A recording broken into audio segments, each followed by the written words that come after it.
ભારત વર્ષ વેદો અને પુરાણોનું તીર્થ છે। અહીંયા પદ પદ પર વીતેલા સમયની નિશાનીઓ છે। આવી જ એક નિશાની લઈને ઊભું છે બુટ ભવાની મંદિર। શું છે આખરે આ મંદિરનો ઇતિહાસ, આવો જાણીએ। બુટ ભવાની માતાજીના ઇતિહાસ વિશે એમ કહેવાય છે કે બુટ ભવાની માતાજી ચારણ કુળમાં પ્રગટ થયેલા સૌરાષ્ટ્રમાં ગીર પંથકના નેસડામાં બાપલ દેથા ચારણ કુટુંબના હતા અને હિંગળાજ માતાજીના ભક્ત હતા અને આ શ્રી દેવળબાને ત્યાં એમ ત્રણેય દીકરીઓ પ્રગટ થયેલા। તેમાં બુટ ભવાની માતાજી તેમજ બલાડ માતાજી તેમજ બહુચર માતાજી।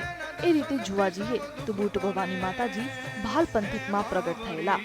સુરેન્દ્રનગર જિલ્લાના હળવદ તાલુકાના સાપકડા ગામે જેઠવાની ધારે આશરે 250 વર્ષ પહેલા બુટ ભવાની માતાજી પ્રગટ થયેલા। તે સમયે માં જગદંબા બુટ ભવાની માતાજીનો ઉપાસક મેરિયો ભૂવો થઈ ગયો। મેરિયો ભૂવો માતાજીની તન, મન અને ધનથી ભક્તિ કરતો અને બુટ ભવાની માતાજી તેમની સાથે પડદે વાતો કરતા। ત્યારે મેરિયા ભુવાએ કહેલું કે માં, તું મને પડદે વાતો કરે છે, પણ તમે મને સન્મુખ દર્શન આપો। ત્યારે માતાજીએ કહેલું કે દીકરા, મને તું નહીં ઓળખી શકે। ત્યારે માતાજીએ કહેલું કે અમો ચારણના દીકરીના જગદંબા છીએ। છતાં પણ મેરિયો ભુવો વારંવાર માતાજી આગળ પ્રાર્થના કરે। માતાજીએ કહેલું કે દીકરા, હું તને સન્મુખ દર્શન જરૂરથી આપીશ। તે જ સમયગાળામાં નવરાત્રી શરૂ થવાના પ્રારંભે મેરિયો ભુવો માતાજીના નવરાત્રીનો પૂજાપો લેવા સાપડકા ગામેથી હળવદ સૂર્ય ઉદય થતા પોતાનું બળદગાડું લઈને જતો હતો। તે જ સમયે રસ્તામાં જગદંબા બુટ ભવાની માતાજી ડોશીના રૂપમાં પાસે આવ્યા તેમજ કંગાળ અવસ્થાના સ્વરૂપે ઉભેલા હતા। તે સમયે મેરિયો ભુવાને માતાજી કહે છે કે મને તારા બળદગાડામાં હળવદ સુધી લઈ જા, મારી તબિયત સારી નથી અને હું ચાલી શકતી નથી। ત્યારે મેરિયા ભુવાએ કહેલું કે આગી જા ડોશી, મારું ગાડું અભળાઈ જશે, હું તો હળવદ બુટ ભવાની માતાજીનું પૂજાપો લેવા જાઉં છું। તે જ સમયે સૂરજ આથમતાની વેળાએ હળવદથી સાપડકા માતાજીનો નવરાત્રીનો પૂજાપો લઈને બળદગાડામાં મેરિયો ભુવો સાપડકા ગામે આવતો હતો। હળવદ અને સાપડકા વચ્ચે માં જગદંબા બુટ ભવાની માતાજી 16 વર્ષની સુંદરીના રૂપમાં ઊભા હતા। ત્યારે મેરિયા ભુવાને માતાજીએ કહ્યું કે એ ભાઈ, મને તારા બળદગાડામાં સાપડકા ગામ સુધી બેસાડને। ત્યારે માતાજીને મેરિયા ભુવાએ કહેલું, મારા બળદગાડામાં બેસી જાઓ। ત્યારે બળદગાડું 10 થી 15 20 ડગલા ચાલતા મેરિયા ભુવાએ બુટ ભવાની માતાજી પર કુદૃષ્ટિ કરતા જ બુટ ભવાની માતાજીએ મેરિયા ભુવાને હળવદ અને સાપડકા વચ્ચે જેઠવાધારના કાંઠે મારી નાખ્યો। ત્યાંથી માતાજી રુદ્ર સ્વરૂપે અરણેજ ગામે આવ્યા। એ સમયે અરણેજ ગામ ઘટાટોપ જંગલથી લદાયેલું હતું અને ત્યારથી જ માતાજી અહીંયા એ રૂપમાં જ વાસ કરે છે એવું લોકવાયકા પ્રમાણે જાણવા મળ્યું છે। માતાજીના મંદિર વિશે તો 5000 વર્ષ પૌરાણિક આ મંદિર છે। ગુજરાતના અમદાવાદ જિલ્લાનું ધોળકા તાલુકાનું અરણેજ ગામ, જે વર્ષો પહેલાં બ્રિટિશ ગવર્મેન્ટે અરણ્ય નામનું જંગલ હતું એની ઉપરથી આજે અપભ્રંશ થઈ ઇતિહાસવિદો એમ કહે છે કે આજે અરણેજ પડ્યું છે। પાંડવ કાલ્યન આ વૈરાટ નગરી પ્રમાણે કરાતું। અહીંયા ચારણ કન્યાઓ બુટ, બલાડ અને બહુચર, એમાંના બુટ ભવાની માનું આ પ્રાકટ્ય સ્થાન ગણાય છે। ઘણા બધા એવા પરિવારો છે, અમારા સર્વેક્ષણ મુજબ 34 જાતિ જે કાસ્ટના આ માં કુળદેવી તરીકે આજે પૂજાય છે। મારી આવો ને સામે માવલડી મારી પડદે કાતું વાત કરે,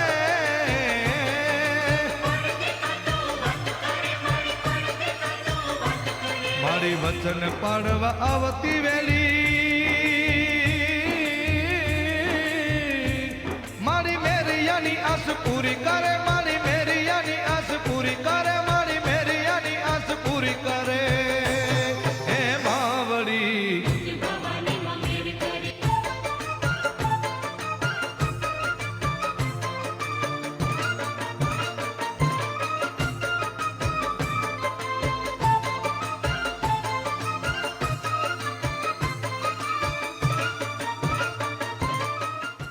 કહેવાય છે કે આ રેલવે ટ્રેક બ્રિટિશ સરકાર સમયનો છે। તે સમયે બ્રિટિશ સરકાર આ રેલવે ટ્રેકને હટાવવાની માંગ કરતા હતા, પરંતુ માતાજીએ એવો તો પરચો બતાવ્યો કે અંગ્રેજો પણ માતાજીને માનતા થઈ ગયા અને ત્યારબાદ અંગ્રેજો માતાજીને શ્રીફળ વધેરતા અને ચુંદડી પણ ઓઢાવતા હતા। આજે પણ જ્યારે અહીંયાથી ટ્રેન પસાર થાય છે ત્યારે માતાજીનું નામ લેતા સલ્યુટ કરીને પસાર થાય છે।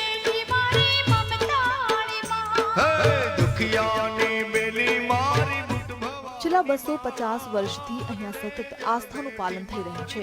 આ મંદિર સાથે રેલવે તંત્ર અનન્ય આસ્થા ધરાવે છે અને એટલે જ છેલ્લા 250 વર્ષથી રેલવે તંત્રનો નિત્યક્રમ બની ગયો છે માને ચૂંદડી અને નારિયેળ ચઢાવવાનો.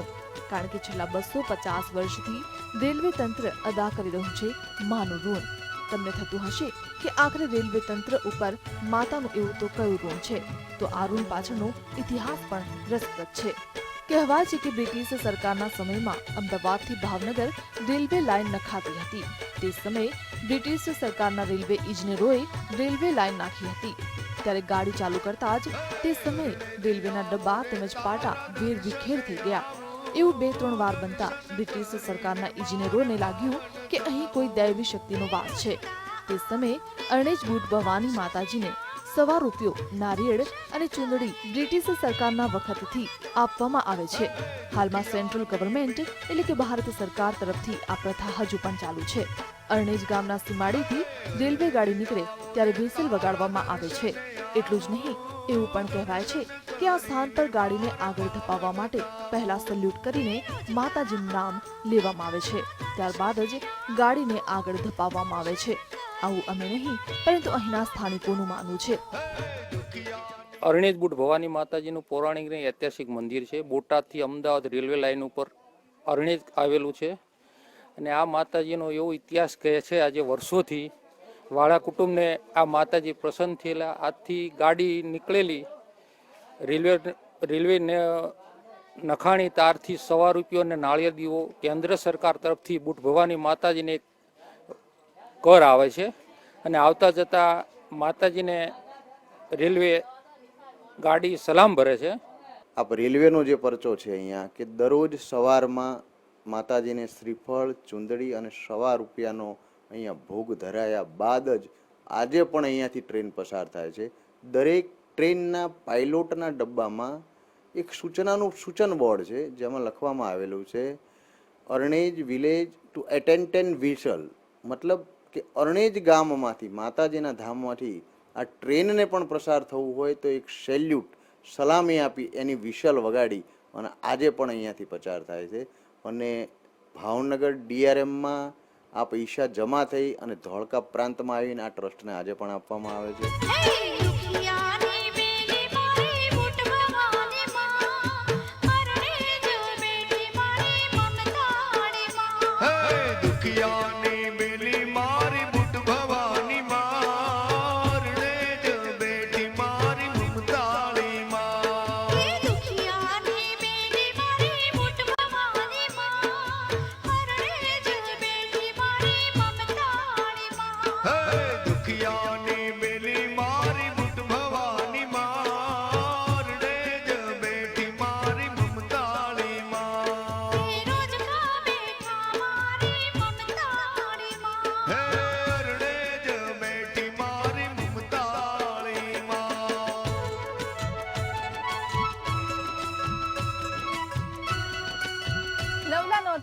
આ શક્તિ યાત્રામાં આપણે આગળ વધીશું. અત્યારે રોકાઈશું એક નાનકડા વિરામ માટે.